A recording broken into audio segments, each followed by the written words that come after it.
હાલો વિદ્યાર્થી મિત્રો કેમ છો? મારી યુટ્યુબ ચેનલમાં આપનું હાર્દિક સ્વાગત છે. આજે આપણે ગુજરાત પાક્ષિકનું ફેબ્રુઆરીનો અંક વિશે ભણવાનો પ્રયત્ન કરશું. તો 77માં પ્રજાસત્તાક પર્વ નિમિત્તે આપણા મુખ્યમંત્રી ભૂપેન્દ્રભાઈ પટેલ અને આચાર્ય દેવવ્રતે રાજ્ય કક્ષાની ઉજવણી વાવ અને થરાદ જિલ્લામાં કરી હતી. તો એના માટે આપણે ભણશું કે મુખ્યમંત્રી શ્રી ભૂપેન્દ્રભાઈ પટેલના નેતૃત્વમાં 77માં પ્રજાસત્તાક પર્વની ઉજવણી નવરચિત વાવ થરાદમાં થઈ હતી. આ પ્રશ્ન શા માટે ઇમ્પોર્ટન્ટ રહે વિદ્યાર્થી મિત્રો? વાવ થરાદ હાલમાં ગુજરાતના 34મો જિલ્લો બની ગયો છે. 77માં પ્રજાસત્તાક દિન 2026ની રાજ્ય કક્ષાની ઉજવણી વાવ થરાદમાં કરવામાં આવી હતી. પ્રજાસત્તાકના પૂર્વ સંધ્યે થરાદના મલુપુર ખાતે સરહદનો સાદ નૂતન વાવ થરાદ મલ્ટીમીડિયા સાંસ્કૃતિક કાર્યક્રમ પણ યોજાયો હતો. વિદ્યાર્થી મિત્રો પૂછાય છે કે મલુપુર ખાતે શું યોજાયું હતું? તો સરહદનો સાદ નૂતન વાવ થરાદનો મલ્ટીમીડિયા સાંસ્કૃતિક કાર્યક્રમ યોજાયો હતો. આ પ્રસંગે રાજ્યપાલશ્રીએ જણાવ્યું હતું, વાવ થરાદ નવો જિલ્લો બન્યો બાદ પ્રથમ વખત અહીં પ્રજાસત્તાક પર્વની આટલી ભવ્ય અને દિવ્ય ઉજવણી થઈ રહી છે. ગૌ માતાની ભવ્ય પ્રતિમાનું અનાવરણ વાવ થરાદના ઐતિહાસિક ગૌરવસભર ક્ષણ તરીકે પ્રજાસત્તાક પર્વ 2026ની પૂર્વ સંધ્યાએ થરાદ ખાતેના મુખ્ય 4 રસ્તા પર ગૌ માતાની ભવ્ય પ્રતિમાનું રાજ્યના મુખ્યમંત્રી શ્રી ભૂપેન્દ્રભાઈ પટેલના વરદ હસ્તે અનાવરણ કરવામાં આવ્યું હતું. તો વિદ્યાર્થી મિત્રો અહીંથી પ્રશ્ન બની શકે કે ગૌ માતાની ભવ્ય પ્રતિમાનું અનાવરણ ક્યાં કરવામાં આવ્યું હતું? તો યાદ રાખજો વિદ્યાર્થી મિત્રો, વાવ અને થરાદ જિલ્લામાં ગૌ માતાની ભવ્ય પ્રતિમાનું અનાવરણ કરવામાં આવ્યું હતું. વિદ્યાર્થી મિત્રો, ખાસ ગ્રુપ એની મેન્સમાં જ્યારે લખવાનું આવે ત્યારે પરીક્ષામાં તમે જે વોકલ ફોર લોકલના જે સ્વદેશીની પ્રશ્નો પૂછાય, સ્વદેશી વસ્તુઓ, તો એમાં તમે નારી સશક્તિકરણ હે એવા બધા ટોપિક આવે તો તેમાં બધું કરી શકો કે થરાદમાં સશક્ત નારીનું મેળાનું પણ આયોજન કરવામાં આવ્યું હતું. નવો બનેલો વાવ થરાદ જિલ્લામાં 77માં પ્રજાસત્તાક પર્વ 2026ની પૂર્વ સંધ્યાએ મુખ્યમંત્રી ભૂપેન્દ્રભાઈ પટેલે થરાદ ખાતેથી સશક્ત નારી મેળાનું ભવ્ય પ્રારંભ કરવામાં આવ્યો હતો. સશક્ત નારી મેળાનો ભવ્ય પ્રારંભ ક્યાં કરવામાં આવ્યો હતો? તો વિદ્યાર્થી મિત્રો યાદ રાખજો, વાવ અને થરાદ જિલ્લામાં વોકલ ફોર લોકલ આત્મનિર્ભર ભારતના વિઝનને સાકાર કરવા માટે આયોજિત આ સશક્ત નારી મેળામાં વિવિધ જિલ્લાઓમાંથી આવેલી સખી મંડળો, બહેનો દ્વારા તૈયાર કરાયેલી હસ્તકલા, ભરત ગૂંથણ, જ્વેલરી, સ્વદેશી પ્રોડક્ટ્સનું પ્રદર્શન તથા વેચાણ કરવામાં આવ્યું હતું, જે મહિલા સશક્તિકરણને નવી દિશા અને વેગ આપશે. તો વિદ્યાર્થી મિત્રો અહીં પૂછી શકે સશક્ત નારી મેળાનું આયોજન વાવ અને થરાદ ખાતે કરવામાં આવ્યું હતું. વિદ્યાર્થી મિત્રો બીજો પ્રશ્ન પૂછાઈ શકે, રાજ્યના નાયબ મુખ્યમંત્રી શ્રી હર્ષભાઈ સંઘવીએ પ્રોત્સાહક 77માં પ્રજાસત્તાક પર્વની અમદાવાદ જિલ્લા કક્ષાની ભવ્ય ઉજવણી અમદાવાદ ગ્રામ્ય જિલ્લા પોલીસ હેડક્વાર્ટર મકરબા ખાતે દેશભક્તિના જોમ અને ઉત્સાહ સાથે કરવામાં આવી હતી. તો વિદ્યાર્થી મિત્રો અહીંયા પ્રશ્ન એવો બની શકે કે નાયબ મુખ્યમંત્રી હર્ષભાઈ સંઘવીએ પ્રજાસત્તાક દિવસની ઉજવણી ક્યાં કરી હતી? તો યાદ રાખજો, અમદાવાદમાં. બીજું વિદ્યાર્થી મિત્રો, ટેબલો દર વખતે કર્તવ્ય પંથ ઉપર ટેબલો પ્રસ્તુત થાય બધા રાજ્યોમાંથી, ટેબલો સરક મંત્રાલય હોય અમુક, તો એ ટેબલો આપણો સતત ચોથા વર્ષે પ્રથમ ક્રમ હાંસલ કર્યો હોય. તો વિદ્યાર્થી મિત્રો અહીંયાથી પ્રશ્ન મોસ્ટ ટાઈમ આપણે ટેબલો, આપણો ગુજરાતનો ટેબલો કેવો હતો એના પ્રશ્ન પરીક્ષામાં ખૂબ ઉપયોગી છે. તો વિદ્યાર્થી મિત્રો આપણે જોવી કે આપણા ટેબલાની થીમ શું હતી, આપણો ટેબલોમાં શું વિશેષતા હતી. તો પરીક્ષામાં આમાંથી પ્રશ્નો આવી શકે. તો વિદ્યાર્થી મિત્રો આપણે આ ભણવાનો પ્રયત્ન કરશું કે પ્રત્યેક ભારતીયોમાં સ્વદેશી, સ્વાશ્રય અને સ્વતંત્રતાની આહાલેખ જગાવતો મંત્ર એટલે વંદે માતરમ. રાષ્ટ્રગીતની 150મી વર્ષગાંઠના ઉપલક્ષમાં આ વિષયના પ્રતિઘોષ રૂપે વંદે માતરમ શબ્દની પૃષ્ઠભૂમિથી શરૂ થયેલી ભારતીય રાષ્ટ્રધ્વજની નિર્માણ યાત્રાની તેની બદલાતી તાસીર તવારીખની રોચક પ્રસ્તુતિ 77માં પ્રજાસત્તાક પર્વમાં ગુજરાતના ટેબ્લોનું મુખ્ય આકર્ષક બની હતી. ગુજરાતના નવસારી જન્મેલા તથા ગુર્જર ભૂમિના તેમના નામાંકિત ક્રાંતિવીર સાથીઓ શ્યામજી કૃષ્ણ વર્મા અને સરદારસિંહ રાણાની સાથે વિદેશની ભૂમિ પરથી ક્રાંતિજ્યોત જગાવનાર મેડમ ભીખાજી કામાએ તૈયાર કરેલા વંદે માતરમ લિખિત ધ્વજની યશોગાથાનું વર્ણન ચરખાના માધ્યમથી સ્વદેશીનો મંત્ર આપનાર મહાત્મા ગાંધીની સ્મૃતિ સાથે પ્રવર્તમાન આત્મનિર્ભર ભારત અભિયાનના સુભગ સમન્વયે આ ટેબ્લો અનોખી વાત ઊભી કરી હતી. તો વિદ્યાર્થી મિત્રો, અહીંથી પ્રશ્ન બની શકે કે આપણા ટેબ્લોની શું વિશેષતા હતી, કે આપણા ટેબ્લો વંદે માતરમ રાષ્ટ્રગીત પ્રેરિત છે. બીજું કે આપણા ટેબ્લો ઉપર નજર નાખી તો એમાં પહેલાં જે ઊભા છે મેડમ ભીખાજી કામા છે, જે વંદે એના વિશે આપણે જોઈ કે નવી દિલ્હીના કર્તવ્ય પથ પર યોજાતી રાષ્ટ્રીય પરેડમાં ગુજરાતના સ્વતંત્રતા મંત્ર વંદે માતરમ થીમ આધારિત ટેબ્લો ભારતને ઉત્સુકતા અને આકર્ષક બન્યો હતો. ગુજરાતના આ ટેબ્લોએ પ્રજાસત્તાક દિન પરેડમાં પોપ્યુલર ચોઇસ એવોર્ડ શ્રેણીમાં સતત ચોથા વર્ષે પ્રથમ સ્થાન મેળવ્યું હતું. એટલે કે પોપ્યુલર લોકોને ગમતો ટેબ્લોમાં ચોથું સ્થાન મેળવ્યું હતું. તો વિદ્યાર્થી ચોથા વર્ષે પ્રથમ સ્થાન, વિદ્યાર્થી મિત્રો ચોથું નહીં, સતત ચોથા વર્ષે પ્રથમ સ્થાન મેળવ્યું હતું પોપ્યુલર ચોઇસ એવોર્ડમાં. કેન્દ્ર સરકારના સંરક્ષણ મંત્રાલય દ્વારા માય ગવર્મેન્ટ પોર્ટલ પર યોજાયેલી મતદાન ગુજરાતના ટેબ્લોને વોટિંગમાં સતત અગ્રેસર રહીને કુલ વોટના 43% વોટ સાથે પ્રથમ ક્રમે વિજેતા થયો ગુજરાતનો ટેબ્લો. તો વિદ્યાર્થી મિત્રો, અહીંથી પ્રશ્ન બની શકે. બીજું વિદ્યાર્થી મિત્રો કે 77માં પ્રજાસત્તાક પર્વની ઉજવણીમાં યુરોપિયન યુનિયનના 2 વરિષ્ઠ નેતા, યુરોપિયન કમિશનરના પ્રમુખ ઉર્સુલા વોન ડેર લિયેન, વિદ્યાર્થી મિત્રો યાદ રાખજો, જો એકવાર બોલો, ઉર્સુલા વોન ડેર લિયેન તથા યુરોપિયન કાઉન્સિલના પ્રમુખ એન્ટોનિયો કોસ્ટા મુખ્ય અતિથિ તરીકે ઉપસ્થિત રહ્યા હતા. તો વિદ્યાર્થી મિત્રો કે 77માં પ્રજાસત્તાક દિવસે મોસ્ટ આઈએમપી વિદ્યાર્થી મિત્રો કયા અતિથિ હાજર રહ્યા હતા? તો 2 વરિષ્ઠ નેતા હાજર રહ્યા હતા યુરોપિયન યુનિયનના. બીજું વિદ્યાર્થી મિત્રો, આપણે એક કચ્છને યાદ કરી કે 26 જાન્યુઆરી 2001ના સમયે સવારે 8:46 જે ભૂકંપ, જે કચ્છ એ ભૂકંપથી ને અત્યારે છે પોતાની ઇકોનોમીમાં ગુજરાતને કેટલું સપોર્ટ કરે કચ્છ રાજ્ય, કચ્છ જિલ્લો.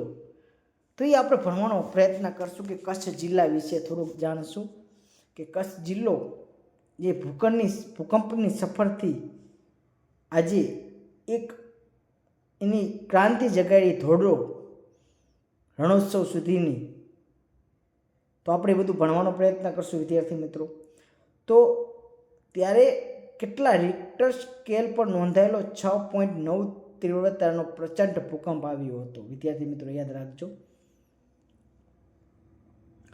કુછ દિન તો ગુજારો ગુજરાત મેં ના સ્લોગન સાથે પ્રવાસીઓને આકર્ષાયો તો વાઇબ્રન્ટ ગુજરાતના અભિયાન થકી કચ્છનો ઉદ્યોગ સ્થપાય તેવા પ્રયાસો થયા. આજે ભૂકંપના 45 વર્ષ બાદ બદલાયેલો કચ્છને નિહાળી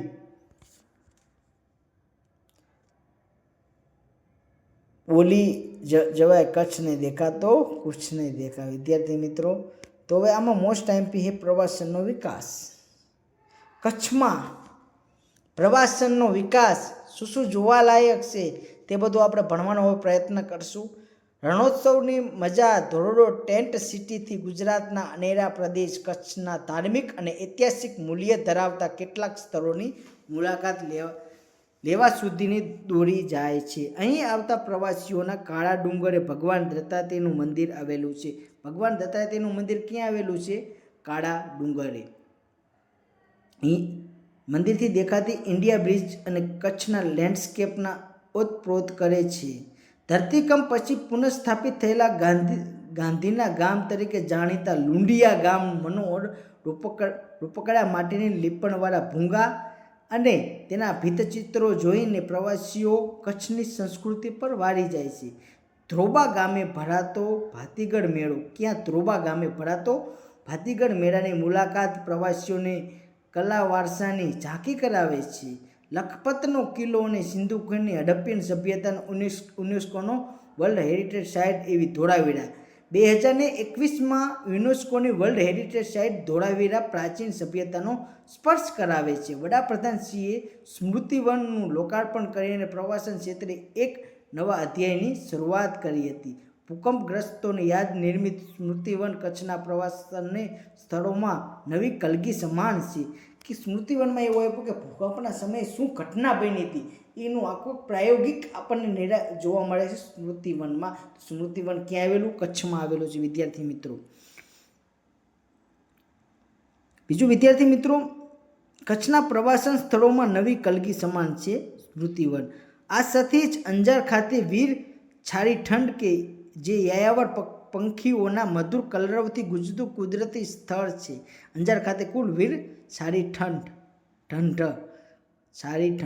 યાદ રાખજો, યાયાવર પક્ષી માટે.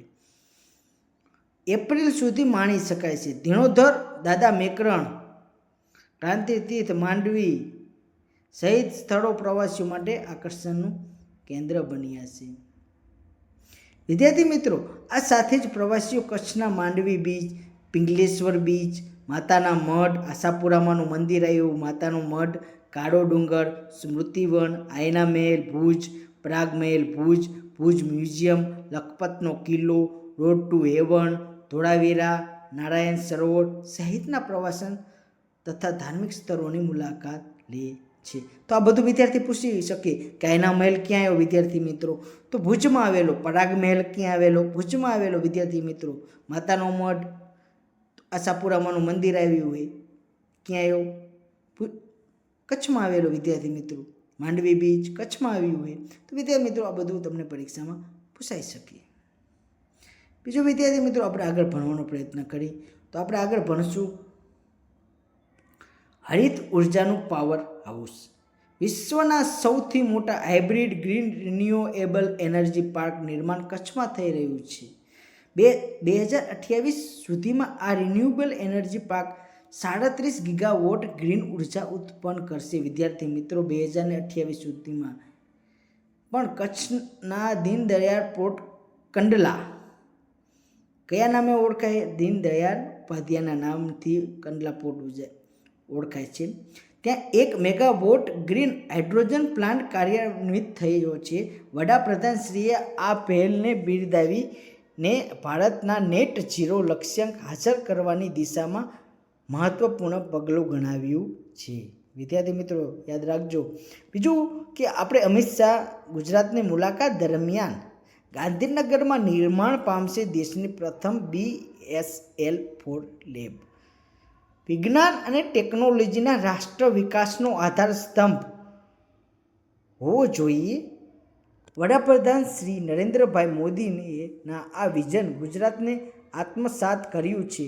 તાજેતરમાં કેન્દ્રીય ગૃહમંત્રી શ્રી અમિત શાહ એ ગુજરાતની પ્રથમ અદ્યતન bio containment facility, bio safety level 4 lab તેમજ એનિમલ બાયો સેફ્ટી લેવલ સુધીનો સુવિધાનો ગાંધીનગરમાં મુખ્યમંત્રી શ્રી ભૂપેન્દ્રભાઈ પટેલની ઉપસ્થિતિમાં શિલાન્યાસ કર્યો હતો.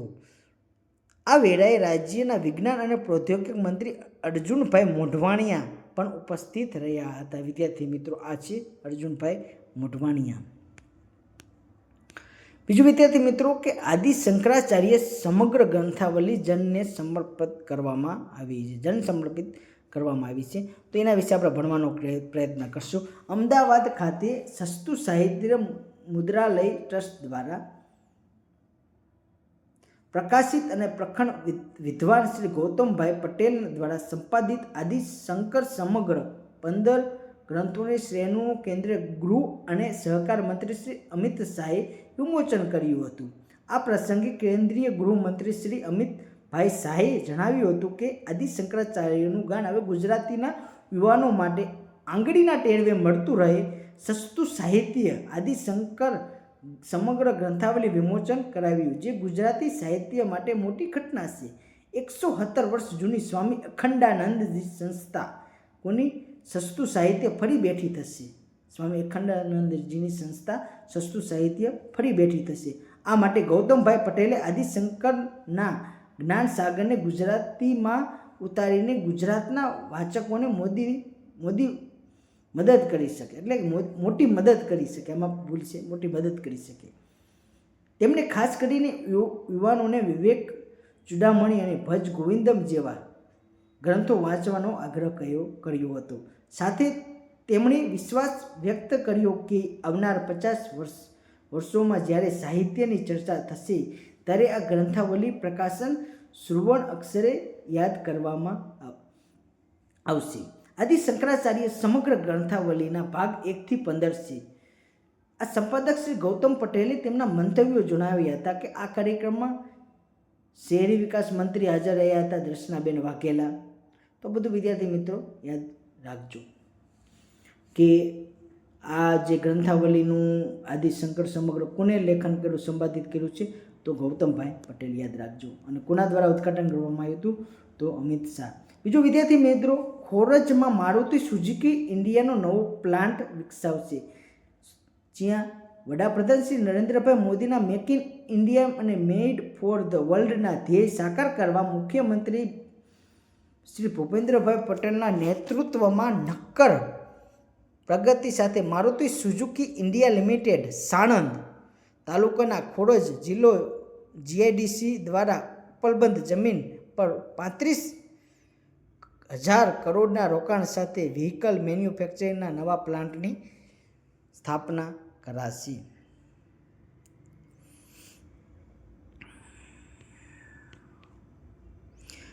હવે વિદ્યાર્થી મિત્રો, જેસોર અભયારણ્ય થોડું ચર્ચામાં રહ્યું છે. તો આમાંથી શું પ્રશ્ન પૂછાઈ શકે કે બનાસકાંઠામાં જેસોર અભયારણ્ય આવેલું છે. જેસોર કયા પ્રાણી માટે ફેમસ છે? તો રીંછ માટે. રીંછ સંવર્ધન અને રાષ્ટ્રીય કાર્યક્રમમાં ભારત સરકારના પર્યાવરણ, વન અને જળવાયુ પરિવર્તન મંત્રાલય દ્વારા સમાવેશ કરવામાં આવ્યા અંગેની તેમજ રતનમાલ અભયારણ્યમાં વાઘની હાજરી ઉપલક્ષમાં ત્યાં તેના સ્થાયી થવાની પૂરી સંભાવના અંગે વિગતો જેવી બાબતો રજૂ કરવામાં આવી હતી.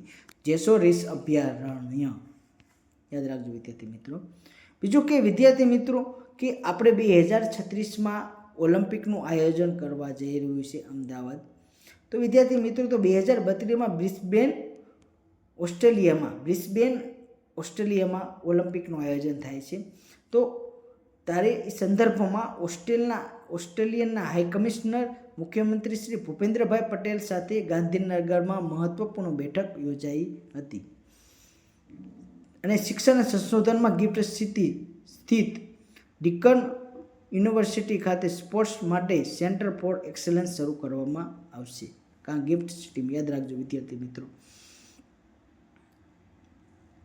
બીજું વિદ્યાર્થી મિત્રો, પરીક્ષામાં પૂછાઈ શકાય એવું કે મોઢેરામાં ઉત્તરાધ મહોત્સવ ઉજવાય.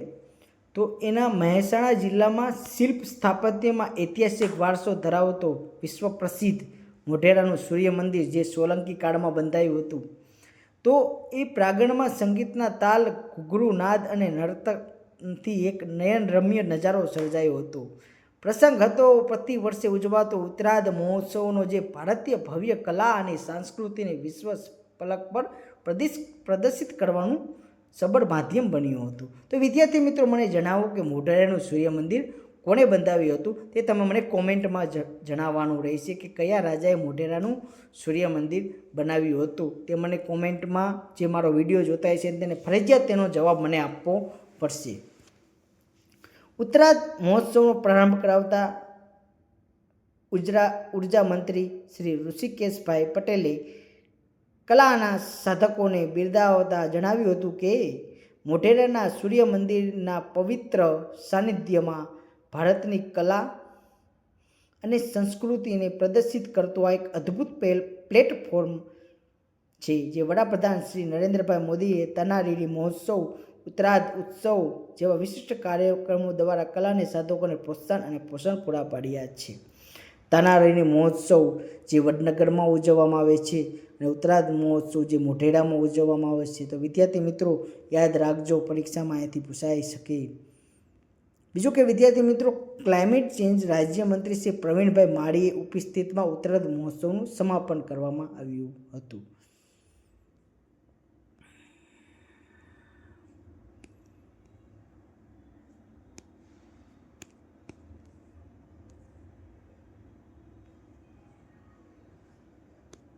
બીજું વિદ્યાર્થી મિત્રો કે આ હે યુએઈના શેખ મોહમ્મદ બિન જાયદ રાષ્ટ્રપ્રમુખ, એમને જે હિંડોળો આપવામાં આવ્યો હોય હિચકો, એના વિશે થોડુંક આપણે જોઈએ. ભેટ આપવામાં આવ્યો હતો. વડાપ્રધાન શ્રી નરેન્દ્રભાઈ મોદીએ યુએઈના રાષ્ટ્રપ્રમુખ શેખ મોહમ્મદ બિન જાયદ અલ નાહયાનને હિંચકાની ભેટ આપી હતી. કાસ્ટમાં કોતરણી કરીને બનાવેલો હિંચકો ગુજરાતના પરિવારોમાં સામાન્ય રીતે જોવા મળે છે. આ હિંચકો ગુજરાતના કારીગરોની સમૃદ્ધિ હસ્તકલાને પ્રદર્શિત કરે છે. ગુજરાતની સાંસ્કૃતિક હિંચકો એકત્વ, સંવાદ અને પેઢીઓ વચ્ચે આત્મીયતાને રજૂ કરે છે. યુએઈના ઘોષણાપત્રમાં 2026ના વર્ષે યર ઓફ ફેમિલી તરીકે જાહેર કરવામાં આવ્યો હતો. કોને? આ હિંચકાને. ત્યારે વડાપ્રધાનશ્રીએ દ્વારા યુએઈના રાષ્ટ્રપ્રમુખને આ પારિવારિક ભેટ વધુ પ્રસ્તુત બની રહી છે. વિદ્યાર્થી મિત્રો, હવે યાદ રાખજો કે મોરબીમાં નમો વન બનાવવામાં આવ્યું હોય 40 હેક્ટર વિસ્તારમાં. તો એ પરીક્ષાની દ્રષ્ટિએ આઈએમપી છે. મોરબીમાં રફાડિયા ખાતે નમો વનની મુલાકાત લીધી હતી. કોને? મુખ્યમંત્રી શ્રી ભૂપેન્દ્રભાઈ પટેલે. તો નમો વન ક્યાં આવ્યું હતું યાદ રાખજો, મોરબીમાં. બીજું આપણે ભારતના ડૉક્ટર બાબા સાહેબ વિશે થોડુંક ભણવાનો પ્રયત્ન કરશું કે જે બંધારણમાં ઘડવૈયામાં એક એમનું યોગદાન સારું હતું. તો તેમના વિશે આપણે ભણશું થોડુંક. આપણે અંકમાં આપેલો હોય ટોપિક. વર્ષોની ગુલામીમાંથી ભારત દેશ આઝાદ થયો એ પછી રાષ્ટ્રનું બંધારણ લખવાની જવાબદારી ડૉક્ટર બાબા સાહેબને સોંપવામાં આવી હતી. બંધારણના મુસદ્દાઓ ઘડવા માટે 29 ઓગસ્ટ 1947ના રોજ મુસદ્દા પ્રારંભ ખરડા સમિતિ રચના કરવામાં આવી હતી. ખરડા સમિતિની રચના ક્યારે કરવામાં આવી હતી? 29 ઓગસ્ટ 1947ના રોજ. તો વિદ્યાર્થી મિત્રો, ડૉક્ટર બાબા સાહેબને બંધારણીય મુસદ્દા સમિતિના અધ્યક્ષ તરીકે વરણી થઈ હતી. બંધારણીય મુસદ્દા સમિતિના અધ્યક્ષ તરીકે કોની વરણી થઈ હતી? તો યાદ રાખજો, ડૉક્ટર બાબા સાહેબ આંબેડકરની. 8 મોટી સમિતિઓ અને 14 જેટલી નાની સમિતિઓની રચના કરવામાં આવી હતી. બંધારણ સભામાં 8 મોટી સમિતિઓ હતી. કેટલી? 8. અને 14 નાની સમિતિઓ. યાદ રાખજો. પ્રથમ અસ્થાયી પ્રધાનમંડળ પંડિત નહેરુના નેતૃત્વ હેઠળ સપ્ટેમ્બર 1946માં રચાયું હતું. 1946માં જ્યારે પ્રધાનમંડળ એટલે કે મંત્રીમંડળ જ્યારે બન્યું ત્યારે બિહારના બાબુ જગજીવન રામને કાયદા મંત્રાલય આપવામાં આવ્યું હતું. બાદમાં ડૉક્ટર બાબા સાહેબે મંત્રીમંડળમાં ન હતા, પાછળથી તેઓ કાયદા પ્રધાન બન્યા હતા. પહેલાં બાબુ જગજીવન રામ 1946માં હતા, પછી બાદમાં બાબા સાહેબ આંબેડકર બન્યા હતા. બંધારણ સભાની પ્રથમ બેઠક ક્યારે યોજી હતી? 9 ડિસેમ્બર 1947માં દિવસે ડૉક્ટર સચ્ચિદાનંદ સિંહાની અધ્યક્ષતામાં મળી હતી. 13 ડિસેમ્બર સંવિધાન સભાના પંડિત જવાહરલાલ નહેરુએ સંવિધાનનો ઉદ્દેશ્ય તથા 8 સૂત્રીય પ્રસ્તાવ રજૂ કર્યો હતો. મીનુ મસાણી એંગ્લો ઇન્ડિયનનું પ્રતિનિધિ ફ્રેન્ક એન્થનીને પણ પ્રસ્તાવનાનું સમર્થન કર્યું હતું. બંધારણ બનાવવામાં કેટલો સમય લાગ્યો વિદ્યાર્થી મિત્રો? તો યાદ રાખજો, 2 વર્ષ 11 મહિના અને 18 દિવસ જેટલો બંધારણ સભાને 26 નવેમ્બર શનિવારના રોજ હર્ષ આનંદથી લોકશાહી અપનાવતા આપણા મહાન બંધારણને બહાલી અને વિશ્વનું અજોડ બંધારણીય ભેટ મળ્યું હતું. બીજું, બંધારણ સભામાં રામપ્રસાદ ગુપ્તાએ કહ્યું હતું કે આપણું બંધારણ આપણા રાષ્ટ્ર માટે મહાન ચાર્ટર ઓફ ફ્રીડમ છે, જે આપણને લાંબા સંઘર્ષ અને યાતનાઓ પછી મળ્યું છે. આપણી આ સિદ્ધિ બદલ આપણી ગૌરવ લઈએ છીએ. ડૉક્ટર આંબેડકરની સર્વ સમાવેશક કાર્યપદ્ધતિની પ્રશંસા કરતા તેમણે કહ્યું કે આપણા બંધારણમાં એક પણ શબ્દ એવો નથી કે જેની જાણ સભ્યોને ન હોય. વિદ્યાર્થી મિત્રો, પરીક્ષામાં પૂછાઈ શકે કે રામપ્રસાદ ગુપ્તાએ શું કીધું હતું, તો યાદ રાખજો વિદ્યાર્થી મિત્રો. બીજું કે સંવિધાન બન્યું તો સંવિધાનમાં અંદર ચિત્રો પણ દોર્યા હતા આજુબાજુમાં. તો એ ચિત્રો શાંતિની કેતનના ચિત્રકાર આચાર્ય નંદલાલ બોઝે તૈયાર કર્યા હતા. તો તમારે વિદ્યાર્થી મિત્રો મને જણાવવાનું કે ગુજરાતીમાં અને હિન્દીમાં એનું સુલેખન બંધારણનું કોણે કર્યું હતું તે તમારે મને કોમેન્ટ બોક્સમાં જણાવવાનું રહેશે વિદ્યાર્થી મિત્રો. તે ચિત્રોમાં શ્રી રામ, શ્રી કૃષ્ણ, હનુમાનજી, મહાવીર સ્વામી, ગૌતમ બુદ્ધ વગેરે ઉપરાંત અન્ય ચિત્રોનો પણ સમાવેશ કરવામાં આવ્યો છે. બંધારણના પાના નંબર 6 યાદ રાખજો. ભાગ 3 અંતર્ગત મૂળભૂત અધિકારો આપ્યા. ભાગ 3માં શું આપ્યું છે વિદ્યાર્થી મિત્રો? Fundamental right. તેના ઉપર ભાગમાં શ્રી રામ અને સીતાનો સંગ લક્ષ્મણ પુષ્પક વિમાનમાં જઈ રહ્યા છે તેવા દુર્લભ ચિત્રનો પણ સમાવેશ કરવામાં આવ્યો છે. શરૂઆતમાં મૂળ બંધારણમાં 395 કલમો અને 8 અનુસૂચિ હતી, પણ પ્રથમ બંધારણીય સુધારામાં 9મી અનુસૂચિ અને 52માં બંધારણીય સુધારા અધિનિયમ 1985 દ્વારા 10મી અનુસૂચિ એટલે કે પક્ષ પલટા કાનૂન ઉમેરવામાં આવ્યો હતો. વિદ્યાર્થી મિત્રો, તે ડિસેમ્બર 1946ના દિવસે પંડિત નહેરુએ આમુખ રજૂ કર્યું હતું. કારણ તે ડિસેમ્બર 1946ના દિવસે, અને એમને રજૂ કરેલા આમુખમાં બંધુત્વ શબ્દ ન હતો. એ શબ્દ ડૉક્ટર આંબેડકર સાહેબે ઉમેરાવ્યો હતો. પછી આમુખની શરૂઆતમાં બંધારણનો ભાગ ગણવામાં નહોતો આવ્યો. પછી ઘણા બધા કેસ ચાલતા હતા, પણ કેશવાનંદ ભારતી વિરુદ્ધ કેરળ કેસમાં 1973માં પ્રસ્તાવનાને બંધારણનો એક અભિન્ન ભાગ ગણવામાં આવ્યો હતો. 42માં બંધારણીય સુધારો 1976 દ્વારા પ્રસ્તાવનામાં એટલે કે આમુખમાં સુધારા કર્યા હતા. તેમાં સમાજવાદી, ધર્મનિરપેક્ષ જેવા શબ્દો જોડવામાં આવ્યા હતા. વિદ્યાર્થી મિત્રો, આ પરીક્ષામાં પૂછાઈ શકે. યાદ રાખજો વિદ્યાર્થી મિત્રો, મોસ્ટ આઈએમપી. 26 જાન્યુઆરી 1950થી બંધારણ અમલી બન્યું. બંધારણની મર્યાદામાં દેશનો વહીવટ શરૂ થયો. આ દિવસને આપણે ગણતંત્ર દિવસ તરીકે ઉજવીએ છીએ. બીજું વિદ્યાર્થી મિત્રો, ભાલ પ્રદેશનું સોનું એટલે ભાલિયા ઘઉં. ભાલિયા ઘઉં ક્યાં આવ્યા? અમદાવાદના ભાલ પ્રદેશના ભાલિયા ઘઉં, જેને જીઆઈ ટેગ 2011માં મળ્યો હતો. 2011માં જીઆઈ ટેગ કોને મળ્યો હતો? ભાલ પ્રદેશના સોનું એટલે ભાલિયા ઘઉં. આ ટેગ મેળવવા માટેની મુખ્ય કામગીરી આણંદ કૃષિ યુનિવર્સિટી અને ગુજરાત એગ્રો ઇન્ડસ્ટ્રીઝ કોર્પોરેશન દ્વારા કરવામાં આવી હતી. આ એક બિનપિયત પાક છે.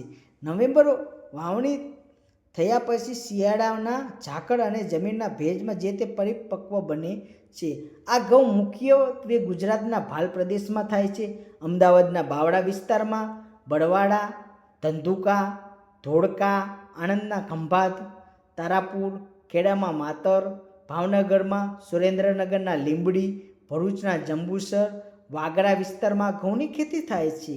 આ જમીનમાં ક્ષાર અને ફળદ્રુપતાનું જે મિશ્રણ છે તે આ ઘઉંનું ખાસ બનાવે છે. આ ઘઉંને આ ઘઉંમાં પ્રોટીનની માત્રા 12-14% હોય છે. વિદ્યાર્થી મિત્રો, ભાલિયા ઘઉંમાં પ્રોટીનની માત્રા 12-14% હોય છે. કેરોટીન, તેમાં કુદરતી કેરોટીન હોય છે, તેનું પ્રમાણ ખૂબ વધારે હોય છે. તે સ્વાસ્થ્ય માટે ખૂબ ફાયદાકારક છે. ઉચ્ચ કેરોટીન અને ઓછા પાણી શોષણના કારણે તેમાં મહત્વ કુદરતી પીળા રંગદ્રવ્યો હોય છે. વિદ્યાર્થી મિત્રો, ગ્લુટેન, તેમાં ગ્લુટેનનું પ્રમાણ પણ સારું હોવાથી તેને રોટલી અત્યંત નરમ બને છે. વિદ્યાર્થી મિત્રો, યાદ રાખજો.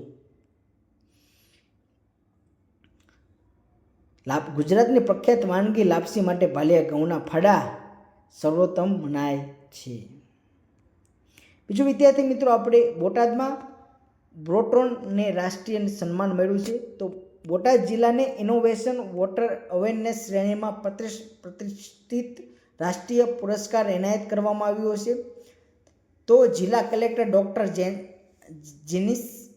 જીન્સી રોયે આ ગૌરવશાળી સન્માન સ્વીકારી ગુજરાતનું નામ દેશભરમાં રોશન કર્યું છે.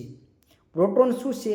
જિલ્લા વહીવટીતંત્ર દ્વારા બ્રોટોનનું ડિઝાઇનિંગ, પ્રોગ્રામિંગ અને ક્ષેત્રીય સ્તરે તેનું અમલીકરણ કરવામાં આવ્યું છે.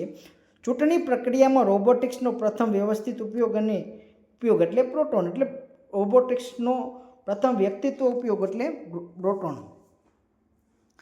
ઉદ્દેશ્ય મતદારો વધુ રસપ્રદ અને સચોટ રીતે શિક્ષિત કરવાનો હતો. આર્ટિફિશિયલ એટલે કે AI ને ડિજિટલ માધ્યમના સમન્વયથી સજ્જ આ રોબોટ જાહેર સ્થળોએ ચૂંટણી પંચના સંદેશાઓને જન સુધી પહોંચાડવાનો હતો. પ્રોટોનની ક્ષેત્ર સ્તરની કામગીરી તથા પ્રતિસાદની નિયમિત સમીક્ષા પણ કરવામાં આવતી હતી. વિદ્યાર્થી મિત્રો યાદ રાખજો, બોટાદના પ્રોટોનને કયો એવોર્ડ? Innovation water awareness. બીજું વિદ્યાર્થી મિત્રો, ગુજરાત પાક્ષિકમાં એક ક્વિઝ આપી. એ તો આપણે ક્વિઝ પરીક્ષામાં પૂછાઈ શકે, આમાંથી બેઠો પણ પ્રશ્ન પૂછાઈ શકે. CC એક્ઝામમાં તો આપણે ક્વિઝ ભણવાનો પ્રયત્ન કરશું. તો વિદ્યાર્થી મિત્રો, વડાપ્રધાન શ્રીએ મન કી બાતના એપિસોડમાં બેચરાજીના ખાલી જગ્યા ગામની કમ્યુનિટીને કિચન પરંપરાની પ્રશંસા કરી હતી. તો ચંદનકી, યાદ રાખજો, ચંદનકી ગામની. મન કી બાતના એપિસોડમાં ભારત વિશ્વની ખાલી જગ્યા સૌથી મોટી સ્ટાર્ટઅપ ઇકોસિસ્ટમ બની છે. તો ત્રીજી યાદ રાખજો વિદ્યાર્થી મિત્રો. વડાપ્રધાન શ્રી મન કી બાતના એપિસોડમાં નીચેનામાંથી કયા રાજ્યના જળાશય સંરક્ષણ પ્રોજેક્ટ અનંત નીરુ સંરક્ષણમ વિશે દેશને જણાવ્યું હતું? તો આંધ્રપ્રદેશ, યાદ રાખજો વિદ્યાર્થી. ભારતમાં 77માં પ્રજાસત્તાક પર્વની રાજ્ય કક્ષાની ઉજવણી કયા જિલ્લામાં કરવામાં આવી હતી? તો 34મો આપણે જિલ્લો અત્યારે બન્યો તે વાવ અને થરાદ જિલ્લામાં. 77 પ્રજાસત્તાક પર્વની રાષ્ટ્રીય કક્ષાની ઉજવણીમાં ગુજરાત રાજ્યના ટેબલો અગ્રભાગે નીચેનામાંથી કયા સ્વતંત્ર સેનાનીની પ્રતિકૃતિ દર્શાવવામાં આવી હતી? તો મેડમ ભીખાજી કામા. ભારતીય બંધારણ સભાએ તિરંગાને રાષ્ટ્રધ્વજ તરીકે માન્યતા નીચેનામાંથી કયા દિવસે આપી હતી? 22 જુલાઈ 1947. મોસ્ટ ટાઈમ વિદ્યાર્થી મિત્રો પરીક્ષામાં અહીંથી પૂછાય છે. 77માં પ્રજાસત્તાક પર્વની પરેડમાં CRPFની પુરુષ ટીમનું નેતૃત્વ કરનાર 26 વર્ષીય સહાયક કમાન્ડરનું નામ શું હતું? સિમરન બાલા. યાદ રાખજો વિદ્યાર્થી મિત્રો. ગુજરાતના કયા પોર્ટ ખાતે 1 મેગાવોટ ગ્રીન હાઇડ્રોજન પ્લાન્ટ કાર્યાન્વિત થયો છે? તો કંડલા એટલે કે દીનદયાળ પોર્ટ. મુખ્યમંત્રી શ્રી ભૂપેન્દ્રભાઈ પટેલ નીચેનામાંથી કયા જિલ્લાના પ્રથમ ખાનગી FM રેડિયો સ્ટેશનનો શુભારંભ કરાવ્યો હતો? તો કચ્છ જિલ્લો. કેન્દ્રીય ગૃહમંત્રી શ્રી અમિત શાહે નીચેનામાંથી કયા જિલ્લા ખાતે દેશની પ્રથમ BSL-4 લેબનો શિલાન્યાસ કર્યો હતો? તો ગાંધીનગર. વિદ્યાર્થી મિત્રો યાદ રાખજો. કુંવરબાઈ મામેરુ યોજના આપણે જોઈશું નીચે. માં કન્યાઓને લગ્ન પ્રસંગે ખર્ચમાં મદદરૂપ થવા માટે કેટલી સહાય ચૂકવવામાં આવે છે? તો 12,000. વિદ્યાર્થી મિત્રો યાદ રાખજો. રાજ્ય સરકારે નગરપાલિકાઓને કેટલા પ્રકારની પાયાની સુવિધાઓ માટે વિનામૂલ્યે સરકારી જમીન ફાળવવાની જાહેરાત કરી? તો 11. નીચેનામાંથી કયા જિલ્લાને ઇનોવેટિવ વોટર અવેરનેસ શ્રેણીના અંતર્ગત રાષ્ટ્રપતિ હસ્તે પુરસ્કાર પ્રાપ્ત થયો હતો? મોસ્ટ ટાઈમ વિદ્યાર્થી મિત્રો તો બોટાદ જિલ્લો. નીચેનામાંથી કયા મહાનુભાવે 1916માં એક થીસીસમાં જણાવેલું કે દેશમાં ચલણી નાણું અમુક સમયે બદલવું જોઈએ? તો ડૉક્ટર બાબા સાહેબ આંબેડકર. ભારતીય બંધારણ સભા દ્વારા બંધારણ ઘડવા માટે ખાલી જગ્યા મોટી સમિતિઓ અને ખાલી જગ્યા નાની સમિતિઓ રચના કરવામાં આવી હતી? તો 8 મોટી સમિતિ હતી અને 14 નાની સમિતિ હતી. સંવિધાનની મૂળ પ્રતમાં નીચેનામાંથી કોના દ્વારા સુંદર ચિત્રો તૈયાર કરવામાં આવ્યા હતા? તો નંદલાલ બોઝ. આપણું બંધારણ આપણા રાષ્ટ્ર માટે મહાન ચાર્ટર ઓફ ફ્રીડમ છે જે આપણને લાંબા સરઘસ યાતનાઓ પછી મળ્યું છે. આ વાક્ય બંધારણ સભામાં નીચેનામાંથી કોણે કહ્યું છે? તો રામપ્રસાદ ગુપ્તા. મોસ્ટ ટાઈમ વિદ્યાર્થી મિત્રો આ પ્રશ્ન. ખાલી જગ્યાના દાવોસ ખાતે મળેલી વર્લ્ડ ઇકોનોમી ફોરમમાં વાર્ષિક બેઠકમાં નાયબ મુખ્યમંત્રીશ્રીએ ભાગ લઈને 58થી વધુ મહત્વપૂર્ણ બેઠકો યોજી હતી? તો સ્વિટ્ઝરલેન્ડ. ગુજરાતના ખેલાડીઓને આગામી ઓલિમ્પિક્સ માટે સજ્જ કરવા નીચેનામાંથી કયો દેશ સહકાર આપશે? તો ઓસ્ટ્રેલિયા. વડાપ્રધાનશ્રીએ નીચેનામાંથી કયા દેશમાં રાષ્ટ્રપ્રમુખને કાસ્ટનો કોતરણી વાળો હિંચકો ભેટ આપ્યો હતો? તો UAE. કુંવરબાઈનું મામેરું યોજના વિશે જોયેલી જોઈ લઈએ વિદ્યાર્થી મિત્રો, પરીક્ષા માહિતી પૂછાઈ શકે તો એની પાત્રતા શું છે. તો આ યોજનાનો લાભ કુટુંબની પુખ્ત વયની 2 કન્યાઓને લગ્ન પ્રસંગે આપવામાં આવે છે. આવક મર્યાદા 6 લાખ સુધીની હોવી જોઈએ વાર્ષિક. અને બીજું વિદ્યાર્થી મિત્રો, આ યોજના મુખ્ય હેતુ સામાજિક અને શૈક્ષણિક રીતે પછાત વર્ગ તથા આર્થિક રીતે પછાત વર્ગોની કન્યાઓને લગ્ન પ્રસંગે થતા ખર્ચમાં મદદરૂપ થવા માટેનો છે. સામાજિક અને શૈક્ષણિક રીતે પછાત વર્ગો તેમજ આર્થિક રીતે પછાત વર્ગની કન્યાઓના લગ્ન પ્રસંગે ખર્ચમાં મદદરૂપ થવા માટે કન્યાને ડાયરેક્ટ બેનિફિટ ટ્રાન્સફર દ્વારા 12,000 રૂપિયાની સહાયત ચૂકવવામાં આવે છે. આ ખાસ યાદ રાખજો વિદ્યાર્થી મિત્રો. બીજું કે આપણા ગુજરાતનો ટેબલો એકવાર જોઈ લેજો. આપણો એને પોપ્યુલર ચોઇસ એવોર્ડ પ્રથમ મેળવ્યો તો 4થી વખત પ્રથમ સ્થાન મેળવ્યું હતું. આપણો ટેબલો એ મેડમ ભીખાજી કામા છે, મહાત્મા ગાંધી છે, વંદે માતરમની થીમ સાથે. તો વિદ્યાર્થી મિત્રો, આપણે અત્યારે ભણવાનો પ્રયત્ન કર્યો કે ગુજરાત પાક્ષિક ફેબ્રુઆરીનો. તો મારો વિડીયો કેવો લાગ્યો તો લાઇક અને સબસ્ક્રાઈબ કરજો વિદ્યાર્થી મિત્રો. અને જે મેં આમાં પ્રશ્નો કોમેન્ટમાં કહેતા તેના જવાબ આપજો. જય હિન્દ, જય ભારત.